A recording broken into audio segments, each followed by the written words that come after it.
The galaxy had seen its fair share of war, but nothing like the devastation wrought by General Zarmak and his fleets. His voice echoed across every human communication network, cold and scornful, addressing humanity as though they were insects beneath his feet. "Humans," he spat, "you are weak, cowardly, undeserving of survival. Surrender now, or prove you have even a shred of honor. Send me a warrior, a single representative of your kind. If they survive, I will consider sparing your pitiful species. If not, Earth will burn." The ultimatum reverberated, leaving a chilling silence in its wake. Humanity had never faced an enemy like this. Zarmak's forces had torn through every galactic power that stood in their path, leaving a trail of annihilated civilizations behind. Earth's defenses, though advanced, were woefully inadequate against the alien general's armada. Panic spread among the populace as governments scrambled to respond.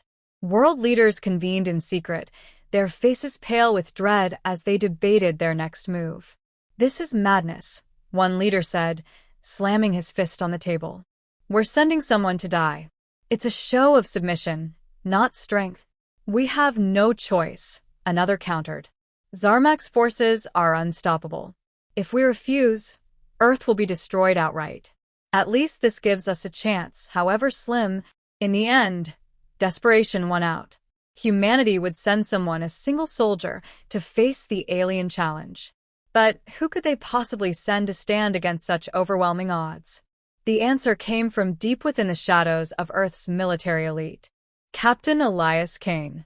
His name alone carried weight, whispered in reverence among soldiers and operatives who had fought alongside him. Kane was not just a warrior. He was a survivor, a master of unconventional tactics who had turned the tide of battles that seemed hopeless. As the leaders reviewed his dossier, they saw not just a soldier but a man forged in the fires of conflict.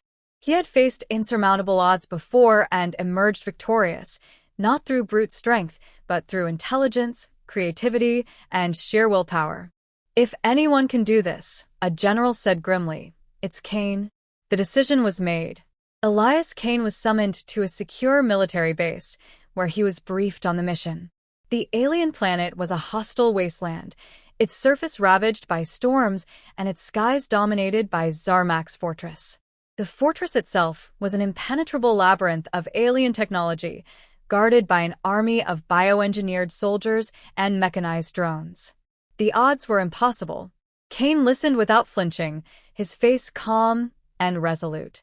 "Do you understand the stakes?" the commander asked. "I understand," Kane replied. "One man against an empire. Just another Tuesday." His dry humor masked the weight he carried, but those who knew him understood that he thrived under pressure. As preparations began, engineers worked tirelessly to equip him with the best humanity had to offer. An advanced exosuit enhanced his strength and speed, while a cutting-edge rifle was capable of adapting to multiple combat scenarios. They handed him a compact device containing Earth's last-ditch message to the galaxy, a declaration of humanity's resilience, should he succeed. In the hours before his departure, Kane found a moment of solitude. He stared out at the vast expanse of stars, thinking of the world he was leaving behind. He thought of the lives depending on him, his family, friends, and the billions who would never know his name, but whose survival rested on his shoulders. Failure was not an option. The time came to board the dropship. As the engines roared to life, Kane stood at the ramp, his silhouette framed against the cold light of the launch bay. A senior officer approached him, saluting sharply. "You're not just fighting for Earth, Captain. You're fighting for all of us." "I know," Kane said, stepping onto the ship. The dropship ascended, piercing the atmosphere and entering the void of space. Inside, Kane sat in silence, reviewing the mission parameters one last time. The ship's automated systems guided it towards Zarmak's planet, where the alien general waited, confident in his inevitable victory. As Earth disappeared behind him, Kane allowed himself a single, quiet moment of reflection. He wasn't just a soldier on a mission. He was humanity's answer to Zarmak's arrogance, the embodiment of their defiance. No matter what awaited him on that alien world, he would face it head-on. The dropship hurtled through the darkness, a lone spark of hope in a galaxy overshadowed by war. The dropship descended through the toxic atmosphere of Zarmak's planet, buffeted by violent winds and acidic rain. Elias Kane stood silently, watching the terrain below, a vast wasteland of jagged rock formations and blackened soil. The surface was hostile, but the towering silhouette of Zarmak's fortress in the distance made it clear where the true danger lay. Kane's visor displayed environmental data, highlighting high radiation levels and unstable weather patterns. This was a planet designed to break intruders long before they reached its core. As the dropship landed, Kane stepped out into the desolate landscape, the storm clawing at him. He moved quickly, blending into the terrain with practiced ease. The fortress loomed ahead, an imposing structure of alien design, its spires crackling with energy.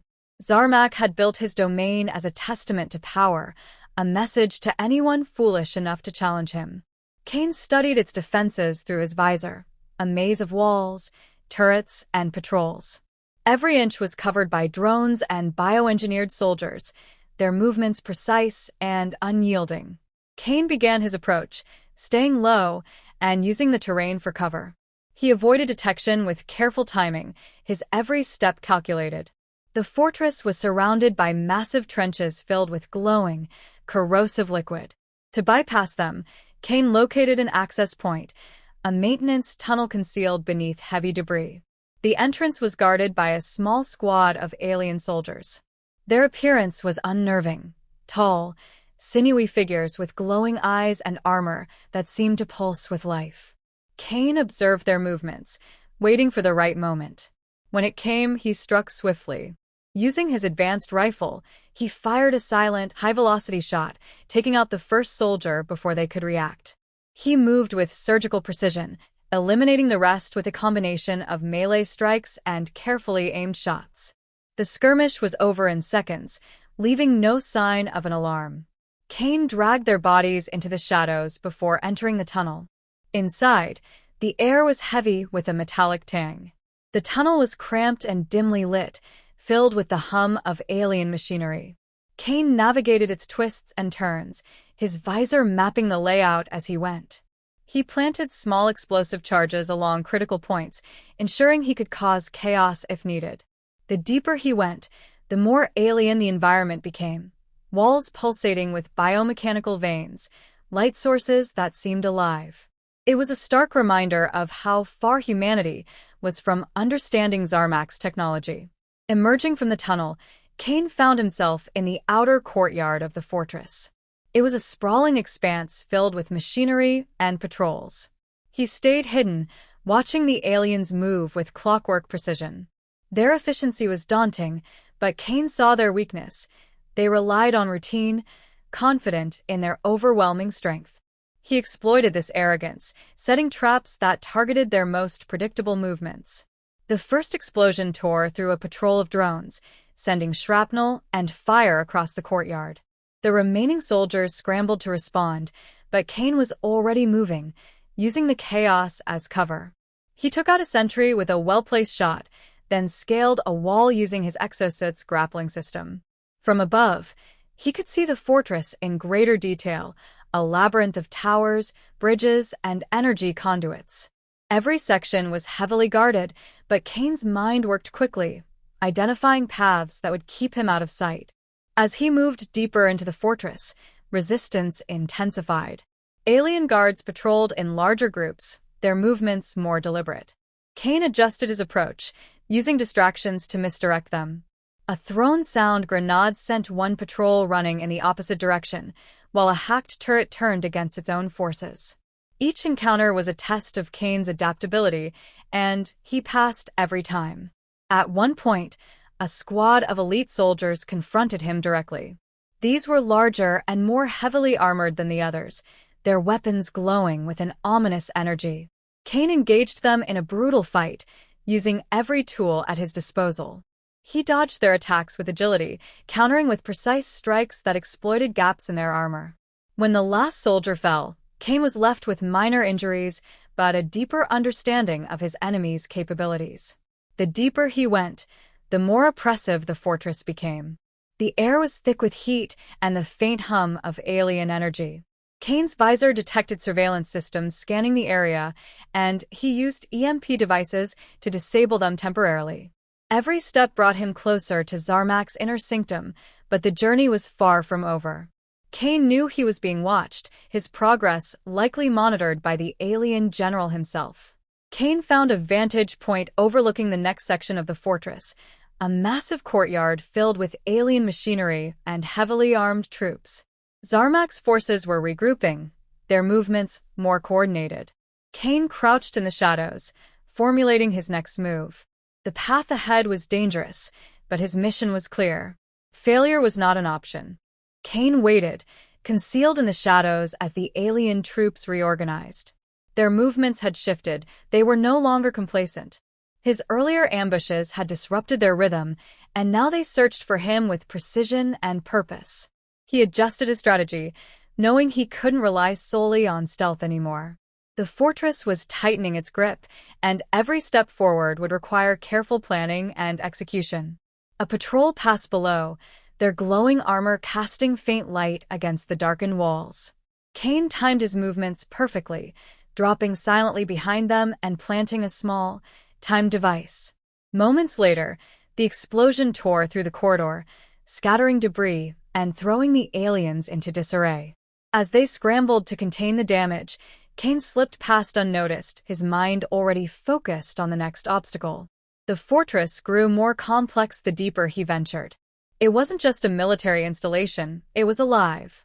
Walls pulsed with energy, conduits carried a strange, organic fluid, and machinery operated with an eerie, sentient rhythm. Kane studied every detail, looking for weaknesses he could exploit. He hacked into an alien console, extracting data about the fortress's internal systems. The information was fragmented, but it revealed a crucial detail.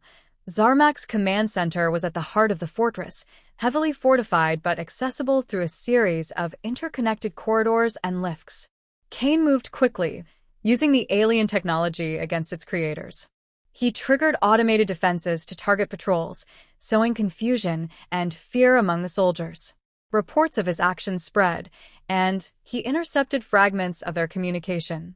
The aliens spoke of him in hushed, urgent tones, referring to him as the Shadow and the Ghost. Their arrogance was beginning to crack, replaced by an unease they couldn't fully suppress.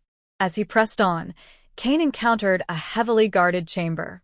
It was a strategic choke point, designed to prevent intruders from advancing further. The room was filled with alien soldiers and advanced drones, their weapons trained on the single entrance. Kane analyzed the layout, noting the positions of energy generators and structural supports. He prepared carefully, assembling a plan that relied on speed, precision, and misdirection. He initiated his attack with a series of flash grenades, disorienting the soldiers and plunging the chamber into chaos. Using the confusion to his advantage, he moved swiftly, targeting the drones first. They were faster and deadlier than the soldiers, but their movements were predictable. Kane disabled them with EMP rounds, then turned his attention to the remaining troops. He used the environment to outmaneuver them, leaping between platforms and using their own cover against them. One by one, they fell until the chamber was silent.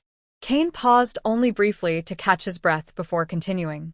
His body ached from the relentless pace, but he pushed the pain aside. He had come too far to falter now. As he ascended a lift toward the next level, he heard a faint, distorted voice echoing through the fortress. Zarmak. The alien general was addressing his troops, rallying them and mocking Kane's progress. The human fights like an insect, scurrying in the shadows. He will not reach me. He cannot. The arrogance in Zarmak's voice was palpable, but Kane sensed something else beneath it, an edge of frustration, a hint of doubt. The lift opened into a vast, open chamber filled with alien statues and relics. It was a shrine to Zarmak's conquests, each artifact a trophy from a defeated civilization. Kane moved through the chamber, taking in the scale of the alien general's hubris. One display caught his eye, a shattered human helmet, its surface scorched and cracked. a grim reminder of those who had faced Zarmak before and failed. Kane's jaw tightened, his resolve hardening. He would not become another trophy. Suddenly, an alarm blared, and the chamber was flooded with alien soldiers. They had anticipated his arrival and set a trap. Kane reacted instantly, using the room's layout to his advantage. He darted between cover, his rifle firing precise bursts that cut through the enemy ranks. Explosions rocked the chamber as he detonated charges he had planted earlier, collapsing sections of the ceiling and creating barriers that slowed the advancing troops. The fight was brutal and unrelenting, but Kane's focus never wavered. He moved with purpose, each action calculated to maximize impact. By the time the last soldier fell, the chamber was in ruins. Kane stood amidst the rubble, his armor scorched and his breathing heavy. The path to Zarmak was closer now, but the cost of reaching it was growing. He knew the final confrontation would push him to his limits, but he welcomed the challenge. This was no longer just about survival, it was about proving that humanity was not to be underestimated. Kane stepped into the heart of the fortress, a massive, circular chamber pulsating with alien energy. The air was thick with an unnatural hum, the walls alive with shifting light. At the center stood Zarmak, his towering figure illuminated by a field of crackling energy. The alien general was a monstrous presence, his armor an intricate fusion of metal and organic material, his eyes glowing with a cruel intelligence. Surrounding him were advanced defenses, floating drones, energy barriers, and automated weaponry, all designed to ensure no one could challenge him directly. Zarmak turned slowly as Kane entered, his voice resonating through the chamber. So, this is humanity's champion. One frail creature sent to face the might of 1,000 worlds. Tell me, human, do you truly believe you stand a chance? Kane said nothing, his rifle trained on the alien general as he assessed the situation. Zarmak's confidence was absolute, but Kane saw the flaw in it. He wasn't here to match brute force with brute force. He was here to disrupt, to dismantle, to prove that intelligence and resilience could overcome even the most overwhelming power. Without warning, Zarmak raised his arm, and the room erupted into chaos. The drones surged forward, their energy weapons firing in rapid bursts. Kane moved instinctively, weaving between the shots as he returned fire. His rifle's adaptive system allowed him to shift between different modes, taking out drones with precision shots and disabling others with EMP rounds. The chamber became a battlefield, the hum of alien machinery mingling with the sound of gunfire and explosions. As the drones fell, Zarmak activated the room's defenses. Energy turrets emerged from the walls, locking onto Kane and firing streams of plasma. Kane used the environment to his advantage, darting between cover and using his grappling system to scale the walls. He planted charges on the turrets as he passed, detonating them in a calculated sequence that left gaps in the defenses. Each explosion brought him closer to Zarmak, who watched from the center with a mix of curiosity and disdain. "You're persistent, I'll grant you that," Zarmak said, his tone almost amused. "But persistence is not strength. You cannot win." Kane ignored the taunt, his focus unshaken. He activated a holographic decoy, drawing the attention of the remaining turrets while he moved into position. With a final shot, he disabled the last of the automated defenses, leaving only Zarmak himself. The alien general stepped forward, his towering form casting a shadow across the chamber. He drew a massive weapon, a blade crackling with energy that seemed to distort the air around it. "You've come far," Zarmak said, his voice quieter now but no less menacing. "Farther than I expected. But this ends here. You are not fighting soldiers or machines now. You are fighting me." Kane didn't hesitate. He launched forward, his exosuit enhancing his speed and strength as he engaged Zarmak in close combat. The alien general's strikes were powerful, each swing of his blade capable of slicing through steel. Kane countered with agility, using his smaller size to his advantage as he dodged and struck back with precision. Their battle was a clash of raw power against human ingenuity, each move pushing both combatants to their limits.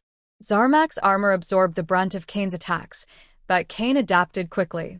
He targeted weak points in the armor, using his grappling system to maneuver around the alien and strike from unexpected angles. Zarmak roared in frustration, his confidence beginning to waver as Kane's relentless assault chipped away at his defenses. The alien general fought harder, his movements growing more desperate as he realized this human was not the weak, fragile creature he had dismissed. In a final, desperate move, Zarmak unleashed a surge of energy, the shockwave knocking Kane back and sending debris flying across the chamber. The alien general stood at the center of the destruction, his armor cracked and his breathing labored. "You are an anomaly," he said, his voice heavy with disbelief. "A species of cowards producing a warrior like you. It defies logic." Kane rose slowly, his body battered, but his resolve unbroken. He activated the final charge on his belt, a small but devastating explosive designed for one purpose.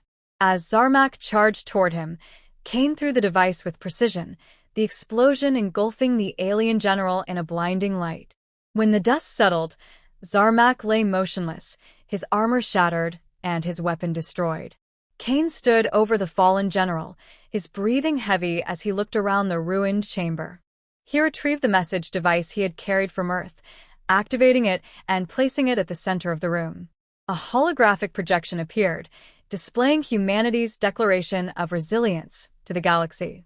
It was a message of defiance, a reminder that even in the face of overwhelming odds, humanity would not break. As the fortress began to collapse around him, Kane made his escape, his mission complete. Zarmak's reign of terror was over, and humanity had sent its answer to the galaxy. They were far from weak, and they would never surrender.